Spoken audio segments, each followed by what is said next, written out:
Hello and welcome to The Hub on CGTN and Wang Guan in Beijing.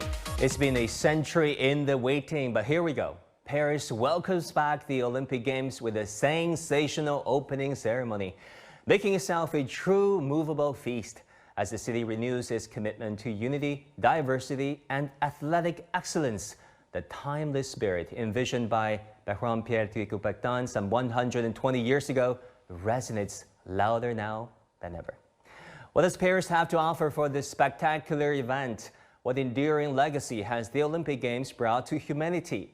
And how can the Olympic spirit continue to spread in favor of global unity? Earlier in Paris, France, I've explored what makes these games unique. Meet Diane de Navacelle de Coubertin, director of the School Sport Committee. As a descendant of the illustrious Olympian, she's transmitting his legacy and thoughts, passing on the vision that sport is a basic right that every person should enjoy. How do you feel about the fact that there's such enthusiasm from the Chinese artists and the field of Chinese arts, drawing and doing sculptures around your great-great-granduncle, and then bring them over here? Yeah, it's really exciting because we're having the games coming in, and it's also the anniversary of the friendship between France and China this year. So I think it's a nice symbol of making more connections between the two countries. And I'm very touched by the fact that all those artists worked and thought and created on this subject. And I hope it inspired them beyond the man, but for their own life also. So Diane, how does it feel to be a descendant, to be a family member of Pierre de Courbertin? Well, I guess it's like any family member, I would say, when I was a child. But as I grew up, I guess I realized that he was someone known around the world and that he had done some things around sports for many, many people. And when I went to the first games I personally went to was in Pyeongchang in 2018. In Korea? Yes, in Korea. And before that, it was my father's generation who was representing the family. And so when I went and I really lived those games, I saw the energy, I saw the people, the athletes, how it reunited the world through sports. I realized it's like all the things I had heard since I was a child, they all made sense. All of a sudden, it's like a puzzle that came together, And I realized it was something important, and I was privileged maybe to be part of this family and to be able to have a voice to keep things going on and to make sure that his ideas are still well understood today, because it's 130 years after he created the games already. Yeah, I mean, people are fascinated by what sport can do, right, for nations. When you see North Korea and South Korea athletes going under the stadium during the Parade of Nations as one country under one flag. Yeah. And also, if you look at so many touching stories in Iran and the USA playing against each other in the World Cup, stuff like that. What do you think is a legacy of your great-great-granduncle? In what ways has he inspired people from around the world, uniting around sport? He believed that sports was an amazing tool to unite people. And it was for him important to have, when he created the modern Olympic Games, he was inspired from the antique games. In the antique games, it was only in Greece. But Pierre wanted to use the games to make the world meet.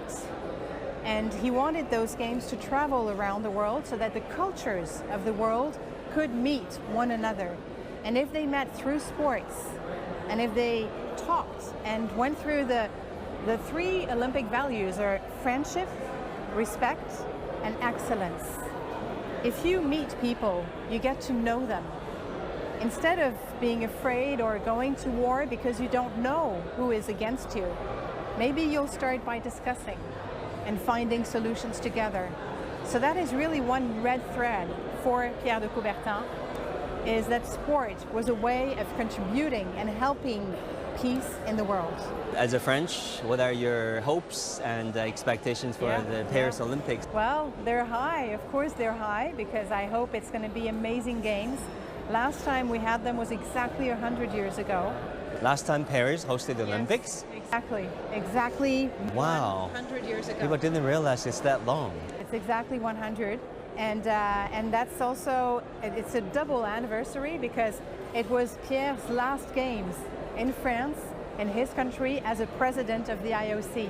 And he brought the games back to France for the second time at that time because he wanted to have beautiful games in his country before he retired. And he said, if they are beautiful games in 1924, I will retire. And he did 1 year later in 25. So it's 100 years exactly since the games were in Paris. So it's a big, big event. Symbolically, it's high. Also because he created the Olympic Games on June 23rd, 1894, which is exactly 130 years this year. And this is when he did the speech at the Sorbonne in France, which was the reestablishment of the modern Olympic Games. So it's a very highly symbolic date, and it's a real chance to be able to live that in one's life, you know, to have the games, as we say, at home. Not only at home because it's my country, but at home where the founder of the modern Olympic Games created them. So I hope they're going to be amazing. I hope too, and cheers for Team China and also Team France. Thank you. Thank you, Diane. And I hope to see you again and to see great athletes from China competing. Yeah.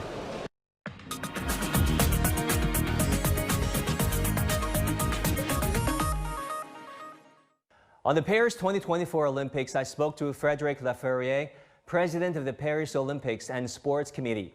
He highlighted the Games' complete inclusiveness and full gender parity, with a focus on sustainable development and low-energy transportation. So, Mr. President, first of all, congratulations on Paris, holding this very important Olympic Games. How do you expect this game to turn out? Nous accompagnons les projets de l'organisation des Jeux Olympiques, les projets qui sont autour, comme celui-là, cette exposition magnifique qui a été initiée par des sculpteurs chinois et d'autres choses dans Paris jusqu'aux Jeux et après les Jeux. Nous n'organisons pas les Jeux, c'est le COJO qui organise les Jeux avec Tony Estanguet. Nous accompagnons l'organisation. We know the Tokyo Olympics was one that was affected by COVID, and this is the first Olympics after COVID, and the motto for the manifestation for Olympics are different. Previously it was higher, stronger, faster, and now Thomas Bach added together. What is your understanding of this new motto of the Olympic Games? Higher, faster, stronger, and together. C'est la devise olympique. On a rajouté ensemble depuis Tokyo, je crois, et c'est nécessaire. À Paris, vous avez remarqué que le logo des Jeux Olympiques et des Jeux Paralympiques est le même. Il y a une inclusion totale. La parité homme-femme va être identique, c'est la même pour la première fois, même si Tokyo s'en est rapproché. Et donc, ce sont des Jeux qui ouvrent vers une ère nouvelle, puisque on a fait attention au développement durable, on a fait attention à des transports peu coûteux en énergie, etc.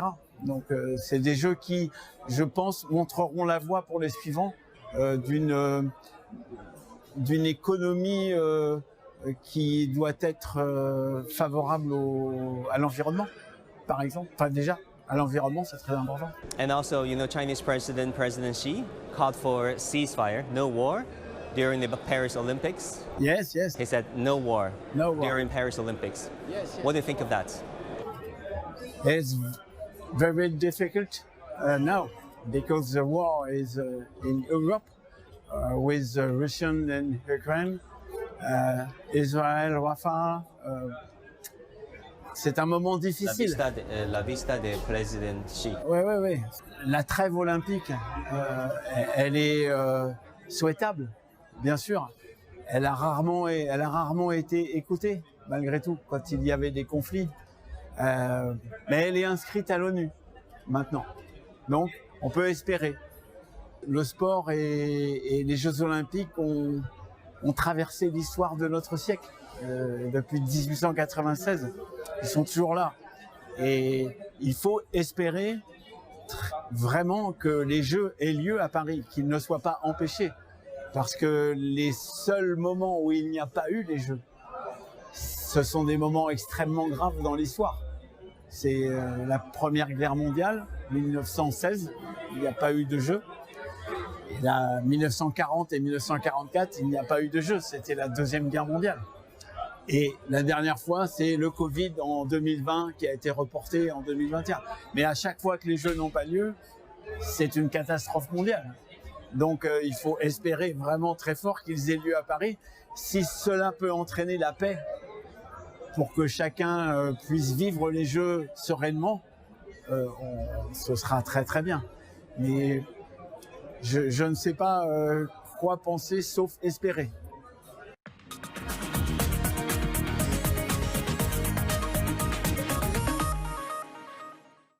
Now, as athletes from all over the world gather in Paris, France, and makes friends on the playing field and outside, it's also a special year for China and France, celebrating 60 years of diplomatic relations. Earlier, I spoke with Claude Guéant, former Minister of the Interior of France, and asked him about his views on China-France relationship. Take a listen. Talking about France's strategic autonomy, how do you think that concept is playing out when it comes to the French approach towards China? Not just now, but in the past 60 years. If you think about General Charles de Gaulle, all the way through to President Sarkozy, Hollande, and now to President Emmanuel Macron. Yes, we know, to tell the truth, we are very old friends and allies of the United States. You belong to NATO, but France has always been wishing to be independent, and we absolutely want to choose our friends, and we really think China is a country with which we have to speak, with which we have to work, to deal and so on. Why do you think the Chinese-French connections are so unique and so special? To borrow the word of President Xi, he thinks that we have a very special relationship. I think there's a long history, you know. During this visit of your president, there were a lot of articles in the newspapers about very ancient links, you know, even during the 18th century. Both countries exchanged presents, for instance, and there are right now exhibitions of these presents coming at the time from China. I think there is a very old link, and it's because we really think China has a very fascinating culture. I think that's the most important thing for us, the culture. And the tremendous success of China during the 40 past years is due to culture. What's the most important strength of China? It's culture, it's education. What's wonderful is that education in 30 or 40 years has been able to educate so many engineers, doctors, lawyers, architects and so on. It's wonderful.